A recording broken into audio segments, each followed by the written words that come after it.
7. 타루가 리웨에게 면담을 요청했는데 그 내용도 타루의 수첩에 기록되어 있었다. 타루를 기다리는 날 저녁, 의사는 식당 구석에 놓인 의자에 얌전히 앉아있는 어머니를 바라보고 있었다. 어머니는 집안일을 끝내고 나면 남는 시간을 그곳에서 보내곤 했다. 그녀는 두 손을 무릎 위에 포개놓고 기다리고 있었다. 리웨는 어머니가 기다린 사람이 자기라고 확신하지 못했다. 그러나 그가 나타나면 어머니의 얼굴에 어떤 변화가 생기곤 했다. 그럴 때는 고달픈 인생 탓에 얼굴에 새겨진 말없는 모든 것에 생기가 도는 것 같았다. 그런 다음 어머니는 다시 침묵에 잠겼다. 그날 저녁 어머니는 창문 너머로 이제 인적이 끊긴 거리를 내다보고 있었다. 야간 조명이 3분의 2가량 줄어들었다. 그래서 이따금 매우 희미한 불빛이 도시의 어둠 속으로 약간의 빛을 반사했다. 패스트 기간 동안 전기를 계속 제한할 모양이지? 리웨 부인이 물었다. 그럴 것 같아요. 겨울까지 계속되지 않으면 좋겠는데 그러면 너무 쓸쓸할 거야? 그러게요. 리웨가 말했다. 어머니의 시선이 이마에 와닿는 것이 느껴졌다. 최근 며칠 동안 불안한 상태에서 과로를 해서 얼굴이 야윈 것을 그도 알고 있었다. 오늘은 일이 잘 안 됐니? 리웨 부인이 물었다. 아, 평소와 똑같아요. 평소와 똑같다. 말하자면 파리에서 보내온 새 혈청은 기존의 혈청보다 효과가 적은 것 같았고 통계 수치는 상승하고 있었다. 이미 감염된 가족이 아닌 다른 사람들에게 혈청을 예방접종할 가능성은 여전히 없었다. 일반 시민들에게까지 혈청을 사용하려면 대량으로 생산해야 할지도 몰랐다. 림프절 멍울이 딱딱하게 굳는 계절이라도 되었는지 대부분 칼로도 잘 절개되지 않았고 멍울 때문에 환자들은 고문이라도 받는 것처럼 아파했다. 전날 밤 도시에는 전염병이 새로운 양상으로 변했음을 보여주는 사례가 2건 발생했다. 이제 패스트는 폐병 형태가 된 것이다. 바로 그날 의사들은 기진맥진한 상태에서 회의를 열어 갈피를 못 잡고 갈팡질팡하는 도지사에게 폐병 양상의 패스트가 입에서 입으로 전염되는 것을 막기 위한 새로운 조치를 요구했고 승낙을 얻어냈다. 항상 그렇듯이 여전히 아무것도 알 수 없었다. 그는 어머니를 바라보았다. 아름다운 밤색 눈동자를 보니 애정어린 옛 시절이 떠올랐다. 무서우세요, 어머니? 내 나이가 되면 무서워하지 않게 된단다. 해는 길고 저는 집에 없으니 말이에요. 너가 돌아올 거라는 걸 알고 있으니 기다리는 것은 아무래도 상관없어. 너가 집에 없을 때는 너가 뭘 하고 있을까 생각해 보기도 하고 어머님한테서는 무슨 소식이라도 있니? 네, 지난번 정보에 따르면 잘 지내고 있대요. 하지만 안심시키려고 하는 말인 줄 알고 있는데요, 뭐. 초인종이 울렸다. 의사는 어머니에게 미소를 짓고 문을 열러갔다. 청계참의 희미한 불빛이 비쳐서 그런지 타루는 회색 옷차림을 한 커다란 곰처럼 보였다. 리웨는 타루를 사무용 책상 앞에 앉히고 자신은 안락의자 뒤에 그냥 서 있었다. 책상 위에 등 하나가 방을 밝혔고 그들은 그 등을 사이에 두고 있었다. 선생님하고는 단도직입적으로 이야기를 할 수 있을 것 같습니다. 타루가 갑자기 이렇게 말했다. 리웨는 말없이 고개를 끄덕였다. 보름이나 한 달이 지나면 선생님은 이곳에서 아무 도움이 안 될 겁니다. 사태가 선생님의 능력을 넘어서는 거죠. 그렇습니다. 리웨가 말했다. 보건위생과의 조직이 잘못되어 있어요. 선생님에게는 인력도 시간도 없고요. 리웨는 그렇다고 한 번 더 인정했다. 도청에서 시민 봉사대 같은 것을 조직해서 건강한 남자들을 구조 작업 전반에 강제로 참여시킬 계획이라는 말을 들었는데요. 잘 알고 계시는군요. 그런데 벌써부터 불만이 많아서 도지사가 망설이고 있어요. 왜 자원봉사자를 모집하지 않나요? 해보았는데 신통치 않았어요. 별다른 확신 없이 공식적인 통로로 모집해서 그래요. 그들에게는 상상력이 부족해요. 그렇게 해서는 절대로 재앙에 맞설 수 없어요. 생각에는 대책이란 것이 기껏해야 코감기나 치료할 수준이라니까요. 그들이 하는 대로 내버려 두었다가는 그들이나 우리나 모두 죽고 말 겁니다. 그럴지도 모르죠. 리웨가 말했다. 그래도 그들이 중노동이라고 할 만한 일에 죄수들을 동원하는 방안을 고려했다는 것은 말씀드려야겠군요. 일반인이 하면 더 좋을 텐데요. 나도 같은 생각이에요. 그런데 왜 그렇게 생각하세요? 사형을 싫어하거든요. 리웨는 타루를 바라보며 물었다. 그래서요? 그래서 자원보건대를 조직해 보려고요. 저에게 그 일을 맡겨주시고 당국은 빼면 어떨까요? 당국도 할 일이 태산 같잖아요. 여기저기에 친구들이 좀 있는데 그들이 핵심 멤버가 될 수 있을 거예요. 물론 나도 참여할 거고요. 잘 알았습니다. 리웨가 말했다. 즐거운 마음으로 받아들이죠. 의사라는 일을 하다 보면 여러 사람의 협조가 필요하거든요. 도청의 동의를 얻는 건 제가 책임질게요. 도청으로서는 선택의 여지가 없기도 하고요. 하지만 리웨는 생각을 해보았다.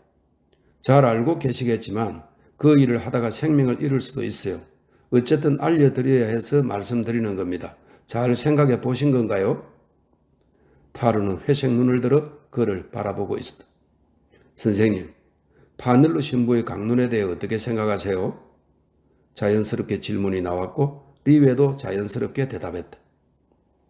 난 너무 병원에서만 살아서 그런지 집단 징벌 같은 개념은 별로 좋아하지 않아요. 그런데 잘 알다시피 기독교인들은 실제로는 전혀 그렇게 생각하지 않으면서도 가끔 그런 식으로 말하죠. 보기보다는 좋은 사람들이에요. 하지만 선생님도 파늘루 신부처럼 패스트에도 나름의 이점이 있어서 사람을 각성하게 하고 생각하게 만든다고 여기시나요? 리웨는 답답하다는 듯 머리를 흔들었다. 세상의 모든 병이 다 그래요. 그러나 이 세상의 악에서 진실인 것은 패스트의 경우에도 마찬가지로 진실입니다. 패스트 덕에 성장하는 사람도 몇 명 있을 수 있겠죠.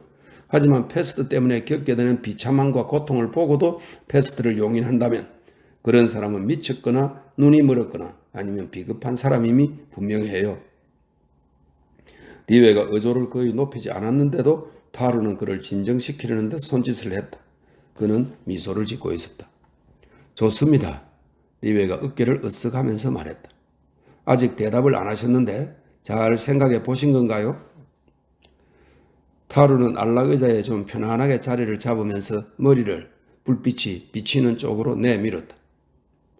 선생님은 신을 믿으시나요? 또 질문이 자연스럽게 나왔다. 그러나 이번에는 리웨가 망설였다. 아니요, 믿지 않습니다. 그런데 믿지 않는다는 것이 무슨 의미일까요? 나는 어둠 속에 있고 어둠 속에서 분명하게 보려고 애쓰고 있어요. 그것을 유별나다고 생각하지 않는지도 벌써 오래되었고요. 선생님과 파늘루 신부가 다른 점이 그것 아닌가요? 그런 것 같지는 않습니다. 파늘루 신부는 학자예요. 사람이 죽는 것을 충분히 많이 보지 못했던 거죠. 그래서 진리를 확신하고 말하는 겁니다. 하지만 아무리 하찮은 시골 신부라도 교구민에게 종부성사를 하고 임종하는 사람의 숨소리를 들어봤다면 나처럼 생각할 겁니다. 그런 신부라면 재앙의 탁월한 특성을 증명하려고 하기 전에 치료부터 할 거예요. 리웨가 일어섰다. 이제 그의 얼굴은 어둠 속에 잠겼다. 대답하고 싶지 않으신 것 같으니 이제 그만두죠. 그가 말했다. 타루는 의자에 꼼짝 않고 앉은 채 미소를 지었다. 대답 대신 질문 하나 해도 될까요? 이번에는 의사가 미소를 지으며 말했다. 수수께끼를 좋아하시는군요. 어디 말씀해 보시죠. 좋아요. 타루가 말했다. 선생님은 신도 믿지 않으면서 그렇게 헌신적인 이유가 뭔가요? 선생님의 대답을 들으면 혹시 제가 대답하는 데 도움이 될지도 모르죠. 의사는 어둠 속에 그대로 머문 채 그 대답은 이미 했다면서 만약 전능한 신의 존재를 믿었다면 그런 수고는 신에게 맡기고 사람을 치고 치료하는 일을 그만둘 거라고 말했다. 그러나 자신을 완전히 포기하는 사람은 없기 때문에 이 세상 누구도 심지어 신을 믿는다고 생각하는 파늘루 신부까지도 그런 전능한 신을 믿지는 않는다고 말했다. 그리고 적어도 그 점에서 리웨 자신도 있는 그대로의 창조된 세계를 거부하고 투쟁함으로써 진리의 길을 걷고 있다고 생각한다고 말했다. 그것이 선생님의 직업관이군요. 타루가 말했다. 대충은요. 의사가 다시 밝은 곳으로 얼굴을 내밀며 말했다. 타루가 부드럽게 휘파람을 불었고 의사는 그를 바라보았다. 그래요. 리웨가 말했다. 그렇게 하려면 자부심이 필요하다고 생각하시겠죠? 나도 자부심이 있긴 하지만 꼭 필요한 만큼 밖에는 없습니다. 정말이에요. 이 모든 것이 끝난 후에 어떤 일이 나를 기다리고 있을지, 어떤 일이 일어날지는 나도 몰라요. 지금으로서는 환자들이 있으니 그들을 치료해야 한다는 겁니다. 그런 다음에 그들도 나도 깊이 생각해 볼 겁니다. 하지만 가장 급한 일은 그들을 치료하는 것입니다. 힘 닿는 데까지 그들을 보호하는 거죠. 그게 다예요. 무엇에 대해 보호하는 거죠? 리웨는 창문 쪽으로 돌아섰다. 더 짙고 응축된 수평선을 보면서 저 멀리 바다가 있으려니 짐작할 수 있었다. 피로감이 느껴졌다. 그와 동시에 이상한 사람이긴 하지만 우정이 느껴지는 이 남자에게 좀 더 마음을 털어놓고 싶은 불합리한 욕구가 느닷없이 생겨서 그것을 억제하려고 애를 썼다. 모르겠어요, 타루. 그것에 대해서는 정말 모르겠어요. 내가 이 직업에 들어선 건 말하자면 추상적으로 생각했던 겁니다. 직업이 필요했고 다른 직업도 그렇지만 이 직업도 젊은 사람이 한번 해볼 만한 괜찮은 직업이었으니까요. 또 어쩌면 나 같은 노동자의 자식에게는 특별히 어려운 직업이어서 그랬는지도 모릅니다. 그러고 나서는 사람이 죽는 모습을 봐야만 했습니다. 죽기를 거부하는 사람이 있다는 걸 아시나요? 어떤 여자가 죽는 순간에 안 돼! 라고 외치는 것을 들은 적이 있나요? 나는 있습니다. 그때 나는 깨달았어요. 죽음에 익숙해질 수는 없다는 것을요. 그때는 나도 젊어서 내가 세계의 질서 자체를 혐오한다고 생각했죠. 그 후에 한층 더 겸허해지긴 했습니다. 다만 사람이 죽는 모습을 보는 건 여전히 익숙해지지 않더군요. 그 이상은 모르겠습니다. 그러나 결국 리웨는 말을 그치고 다시 자리에 앉았다. 입안이 마르는 느낌이었다. 그러고요. 타루가 나지막하게 물었다. 결국 의사는 말하려다가 타루를 주의 깊게 바라보며 또 머뭇거렸다. 당신 같은 사람이면 이해할 수 있을 거라고 생각했는데 그렇죠? 세계의 질서가 죽음에 의해 규정되는 이상 신이 침묵하고 있는 하늘을 바라볼 일이 아니라 신을 믿지 않고 온 힘을 다해 죽음과 싸우는 것이 어쩌면 신에게도 더 좋을지 모른다는 겁니다. 네, 타루가 고개를 끄덕였다. 이해할 수 있습니다. 그러나 선생님의 승리는 언제나 일시적인 것입니다. 더 말할 것도 없는 일이죠. 리웨의 얼굴이 어두워졌다. 항상 그렇죠. 나는 알고 있습니다. 그렇다고 투쟁을 멈출 수는 없잖아요. 물론입니다. 그래서는 안 되죠. 그렇지만 패스트가 선생님에게 어떤 의미일지 상상이 되는군요. 알아요. 리웨가 말했다. 끝없는 패배지요. 타루는 잠시 의사를 바라보더니 일어나 무거운 걸음으로 문 쪽으로 걸어갔다. 리웨가 그를 따라갔다. 의사가 그의 곁으로 다가가자 자기 발을 내려다보는 것 같던 타루가 리웨에게 물었다. 선생님, 이 모든 것을 누가 가르쳐 주던가요? 대답이 바로 나왔다. 가난해서 배웠지요. 진료실 문을 열고 복도로 나와서 리웨가 타루에게 변두리 지역에 있는 환자에게 왕진을 가야 해서 자기도 내려갈 거라고 말했다. 타루가 같이 가겠다고 하자 의사도 좋다고 했다. 복도 끝에서 리웨의 어머니를 만났다. 의사는 어머니에게 타루를 소개했다. 친구예요. 리웨의 어머니가 말했다. 오, 만나서 참 반가워요. 그녀가 자리를 뜨자 타루는 다시 한번 그녀 쪽으로 몸을 돌렸다. 의사가 청계참에서 자동 스위치를 켜보았지만 작동하지 않았다. 계단은 어둠 속에 잠겨 있었다. 새로운 절전 조치 때문인가 생각했지만 알 수 없었다. 얼마 전부터 이미 집이나 거리의 모든 것이 고장나 있었다. 어쩌면 그저 수의들과 시민들이 더 이상 아무 것에도 신경 쓰지 않았기 때문인지 몰랐다. 그때 뒤에서 타루의 목소리가 울려와서 의사는 더 생각해볼 겨를이 없었다. 선생님, 우스꽝스럽다고 생각하실지도 모르지만 한마디만 더 할게요. 선생님의 판단에 전적으로 동의합니다. 리웨는 어둠 속에서 혼자 어깨를 으쓱했다. 그것에 대해서는 정말이지 아무것도 모르겠습니다. 혹시 무언가 아는 게 있으신가요? 오, 타루가 태연히 말했다. 저는 알아야 할 게 별로 없어요. 의사가 발을 멈추었다. 타루가 뒤따라오다가 청계에서 미끄러졌다. 타루는 리웨의 어깨를 잡고 바로 섰다. 인생을 다 안다고 생각하세요? 리웨가 물었다. 어둠 속에서 여전히 침착한 목소리에 실려 대답이 들려왔다. 네. 길에 들어서고 보니 상당히 늦은 시간임을 알 수 있었다. 11시쯤 된 것 같았다. 조용한 가운데 바스락거리는 소리만 도시에 가득 차 있었다. 아주 멀리서 구급차의 사이렌 소리가 들려왔다. 그들은 차에 올라탔다. 리웨가 시동을 걸었다. 내일 병원에 와서 예방주사를 맞아야 할 겁니다. 리베가 말했다. 그렇지만 그 일에 착수하기 전에 마지막으로 살아남을 확률이 3분의 1밖에 안 된다는 사실도 생각해 보세요. 선생님도 잘 아시겠지만 그런 계산은 의미가 없습니다. 100년 전 페르시아의 한 도시에 패스트가 퍼졌을 때 시민들이 다 죽었지만 시체를 씻기던 사람만 살아남았죠. 쉬지 않고 일을 했는데도 말이에요. 3분의 1밖에 안 되는 기회를 놓치지 않았던 것뿐입니다. 갑자기 리베가 더 무딘 소리로 말했다. 사실 그 문제에 대해서는 우리가 알아야 할 게 아직 많기도 하고요. 그들은 변두리 지역으로 들어섰다. 헤드라이트가 인적 없는 거리를 환하게 비추었다. 자동차가 멈춰섰다. 차 앞에서 리베가 타로에게 들어가겠느냐고 물었고 그는 그러겠다고 대답했다. 하늘의 반사광이 그들의 얼굴을 비추었다. 리베가 갑자기 친근한 웃음을 터뜨렸다. 그런데 타로, 이런 일에 관심을 갖는 이유가 뭐죠? 그가 물었다. 모르겠어요. 도덕관 때문인지도 모르죠. 어떤 도덕관인데요? 이해하자는 거죠. 타루가 집 쪽으로 몸을 돌렸고 리베는 그들의 해수병 노인의 집에 들었을 때까지 그의 얼굴을 볼 수 없었다. 8. 타루는 그 다음 날부터 일에 착수해 보건대를 조직했고 잇따라 다른 보건대가 여러 개 조직될 예정이었다. 그러나 서술자로서 이 보건대를 실제 이상으로 과대평가할 생각은 없다. 사실 오늘날 많은 시민들이 서술자의 입장이라면 보건대의 역할을 과장하고 싶은 유혹에 굴복할지도 모른다. 하지만 어떤 행동이 아무리 훌륭해도 그것을 지나치게 중요시하다 보면 결국은 간접적으로나마 악에 강력한 찬사를 바치게 된다고 서술자는 믿는 편이다.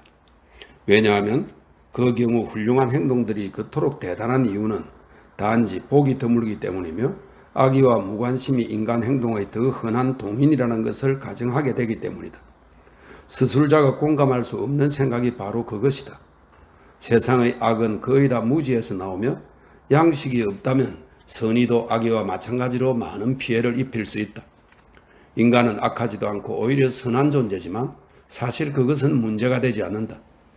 인간은 많이 알 수도 있고 모를 수도 있는데 그것을 미덕이나 악덕이라고 부른다. 가장 절망적인 악덕은 자기가 모든 것을 알고 있다고 믿고 사람을 죽이는 것을 스스로 허용하는 무지의 악덕이다. 살인자의 영혼은 맹목적이며 통찰력을 최대한 발휘하지 않으면 진정한 선도, 아름다운 사랑도 없다. 바로 이런 이유 때문에 타루의 주도로 만들어진 보건대가 아무리 만족스러워도 객관적으로 판단해야 한다. 또 이런 이유 때문에 서술자는 의지와 영웅심을 침임할 정도로 과도하게 칭찬하지는 않을 것이며 적절한 정도로만 의미를 부여할 것이다. 그러나 당시 패스트 때문에 고통을 겪고 탐욕적으로 변했던 시민들에 대해서는 계속 기술해 나갈 것이다. 사실 보건대에 헌신했다고 해서 그들을 그렇게까지 찬양할 이유는 없다. 그들은 할 수 있는 일이 그것밖에 없다는 것을 알고 있었고 당시에는 그런 결단을 내리지 않는 것이야말로 믿을 수 없는 일이었다. 보건대는 우리 시민들이 패스트에 더 깊숙이 관여하도록 도와주었고 병이 눈앞에 있는 이상 그 병과 싸우기 위해 할 일은 해야 한다는 것을 부분적으로나마 믿게 만들었다.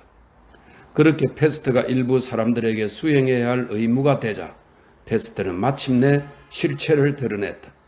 다시 말해 모든 사람의 문제가 된 것이다. 잘된 일이다. 그런데 어떤 교사가 2 더하기 2가 4라는 것을 가르친다고 해서 그를 칭찬하지는 않는다. 사람들은 그가 교사라는 훌륭한 직업을 선택한 것에 대해 칭찬하는 것인지도 모른다. 그러니 타로와 다른 사람들이 교사라는 직업을 선택한 것이 아니라 2 더하기 2가 4라는 것을 증명하기로 한 것이 칭찬받을 일이었다고 말하자. 그리고 그들의 선의가 교사나 교사와 똑같은 마음을 갖고 있는 모든 사람들에게 공통된 것이며 다행히 명예롭게도 세상은 선의를 가진 사람들이 생각보다 훨씬 많다는 것을 추가로 지적해 두자. 이것이 적어도 서술자가 확신하고 있는 점이다. 서술자도 잘 알고 있듯이 그 사람들이 생명의 위험을 무릅쓰고 있다고 반박하는 사람도 있을 수 있다. 그러나 역사를 살펴보면 2 더하기 2가 4라고 감히 말한 사람이 사형에 처해진 시기가 항상 있다. 교사들은 이러한 사실을 잘 알고 있다. 그런데 문제는 그런 논리를 펼쳤을 때 어떤 보상을 받는지 아니면 어떤 징벌을 받는지 아는 것이 아니다. 문제는 2 더하기 2가 과연 4인지 아닌지를 아는 것이다. 당시 생명을 내걸었던 우리 시민들에게 문제는 그들이 패스트 속에 들어가느냐 마느냐, 패스트와 싸워야 하느냐 마느냐를 결정하는 것이었다.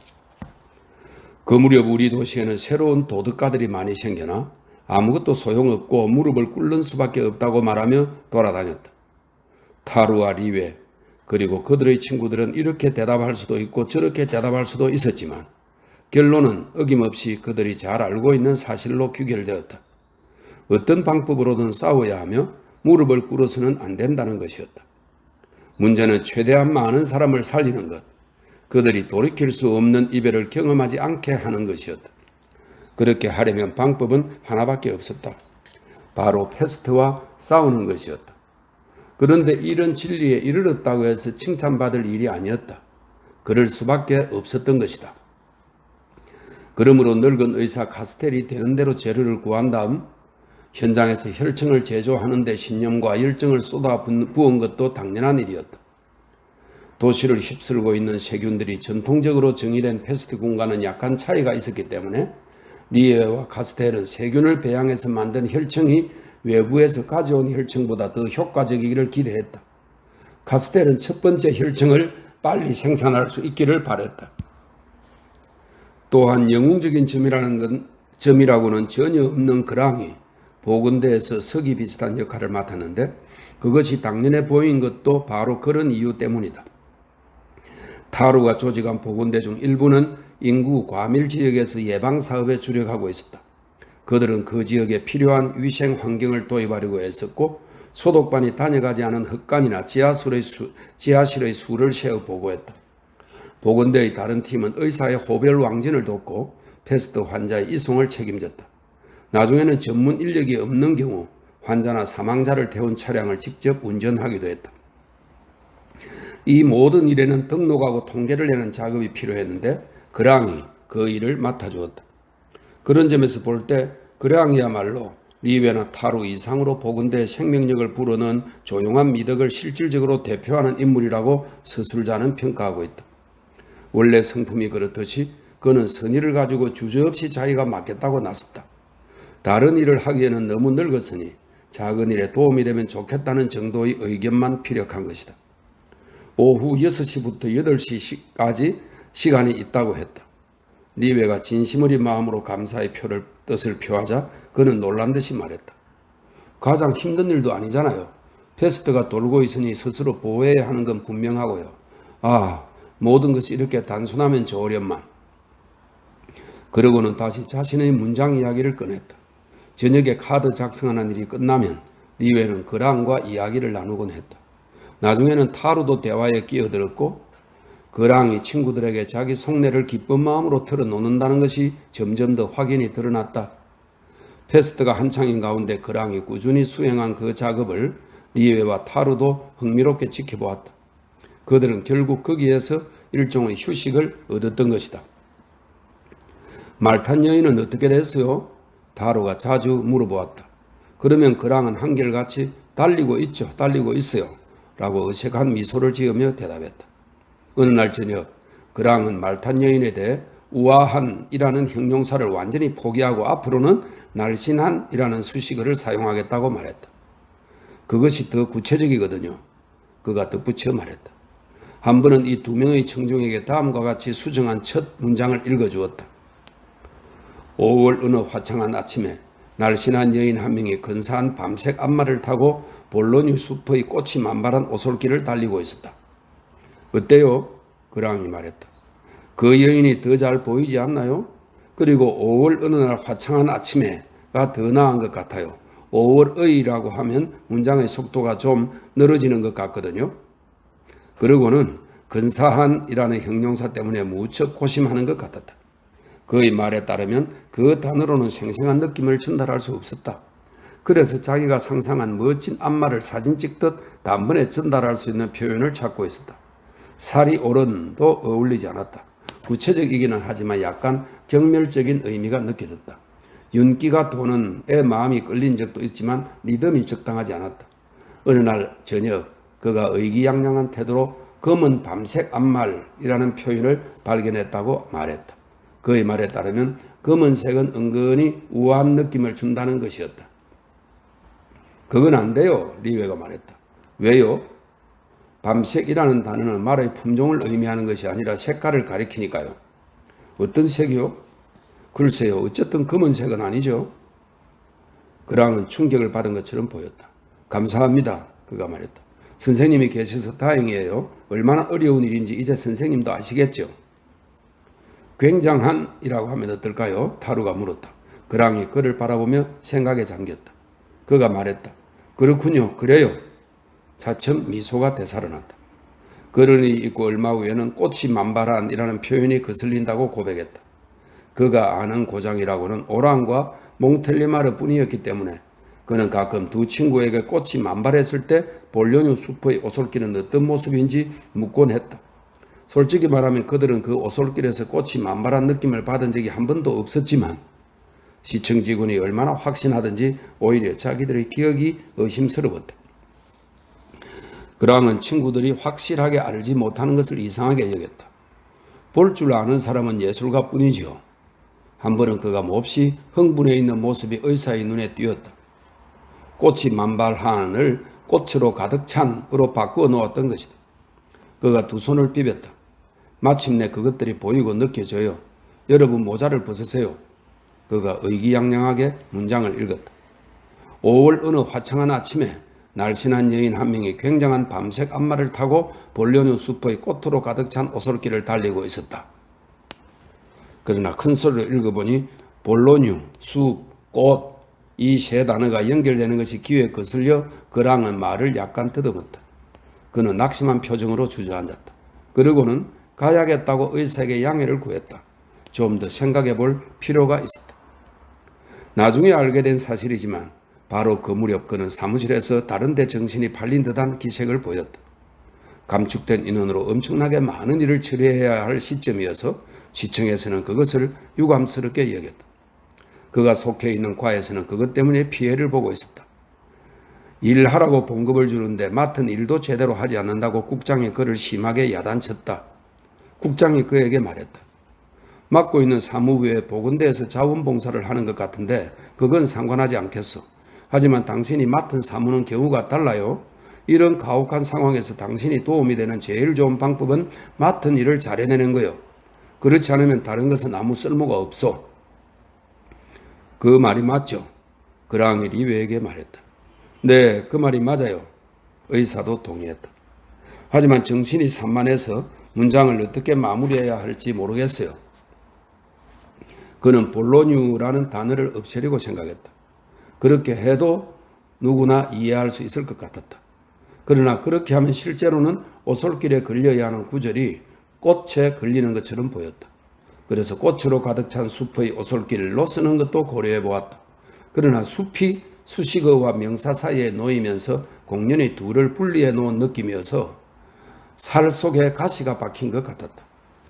어느 날 저녁에는 실제로 그의 안색이 리웨보다 더 피곤해 보일 정도였다. 그렇다. 그는 그 작업을 하느라 정신을 온통 빼앗겨 피곤했다. 그러면서도 보건대에서 필요로 한 합상과 통계 일도 꾸준히 해내고 있었다. 매일 저녁 끈기 있게 카드를 정리하고 거기에 곡선 도표를 첨부해 느리긴 해도 가능한 한 정확하게 상황을 제시하려고 애썼다. 그는 리웨가 일하고 있는 병원으로 자주 찾아와서 사무실이나 의무실에 책상을 하나 내어달라고 부탁하고는 서류를 가지고 자리에 앉곤 했다. 시청의 자기 책상 앞에 앉아있는 것과 똑같은 모습으로 그는 소독약 냄새와 질병 자체에서 풍겨나오는 냄새 때문에 텁텁해진 공기 속에서 서류를 흔들어 잉크를 말리곤 했다. 그럴 때면 말탄 여인도 더 이상 생각하지 않고 해야 할 일만 성실하게 해내려고 노력했다. 그렇다. 영웅이라고 부를 만한 예나 모델이 제시되기를 정 원한다면, 그리고 이 이야기 속에 그런 영웅이 한 사람은 반드시 있어야 한다면 서술자는 이 영웅, 보잘것없고 눈에 띄지 않으며 약간의 선량한 마음과 언뜻 보기에는 우스꽝스러운 이상밖에 가진 것이 없는 이 영웅을 제시하고자 한다. 그러므로서 진리의 진리 본연의 것을 2 더하기 2는 4라는 답을, 그리고 영웅주의에는 행복에 대한 고귀한 요구의 앞자리가 아니라 바로 그 뒷자리라는 본래의 지위를, 즉 부차적인 지위를 부여할 수 있을 것이다. 그러므로서 이 연대기에도 연대기의 특성, 즉 두드러지게 악하지도 않고 또 흥행물처럼 저속하고 자극적이지 않은 선량한 감정으로 이루어진 보고서라는 성격을 부여할 수 있을 것이다. 패스트에 감염된 이 도시의 외부로부터 후원과 격려가 답지하고 그 사실을 신문과 라디오를 통해 알게 되었을 때 의사 리웨가 한 생각은 적어도 이런 것이었다. 항공편이나 육로로 전달되는 구호물자와 함께 동정어린 논평이나 감탄조의 논평이 매일 저녁 전파나 신문을 통해 이 고립된 도시로 쏟아져 들어왔다. 그러나 서사시 같은 어투나 수상식의 연설 같은 어투 때문에 의사는 매번 짜증이 났다. 그런 따뜻한 마음이 거짓이 아니라는 것쯤은 그도 알고 있었다. 그런 마음은 인간들이 자신을 인류와 연결해주는 어떤 것을 표현하고자 할 때 사용하는 상투어로 표현될 수밖에 없었다. 그러나 그런 언어로는 예를 들어 그랑이 매일같이 기울이고 있는 작은 노력들을 드러낼 수 없기에 패스트 속에서 그랑 같은 사람이 의미하는 바를 도저히 설명할 수 없었다. 이따금 자정에 인적이 끊긴 도시를 둘러싼 깊은 침묵 속에서 잠시 눈이라도 붙여볼까 하고 자리에 누우면서 의사는 라디오의 스위치를 돌려보곤 했다. 그러면 세계의 저 끝에서 수천 킬로미터를 가로질러서 누구인지는 모르지만 서투르게나마 연대의식을 표현하려고 애쓰는 우정의 목소리가 들려왔다. 오랑 오랑. 그러나 그 음성은 연대의식을 표현하면서도 동시에 직접 겪어보지 않으면 진정으로 고통을 나눌 수 없다는 끔찍한 무력감을 증명하듯 보여주고 있었다. 후원하는 목소리가 바다를 건너와도 소용없고 리웨가 주의를 기울여 봐도 소용없었다. 목소리가 곧 웅변조로 높아지면서 그랑과 그 웅변과를 서로 낯선 사람으로 만들어버리는 본질적인 거리가 더욱 뚜렷이 나타났다. 오랑 오랑 천만의 말씀. 리웨는 생각했다. 함께 사랑하거나 함께 죽는 거야. 그 외에 다른 방법은 없어. 그런데 그들은 너무 멀리 떨어져 있단 말이야.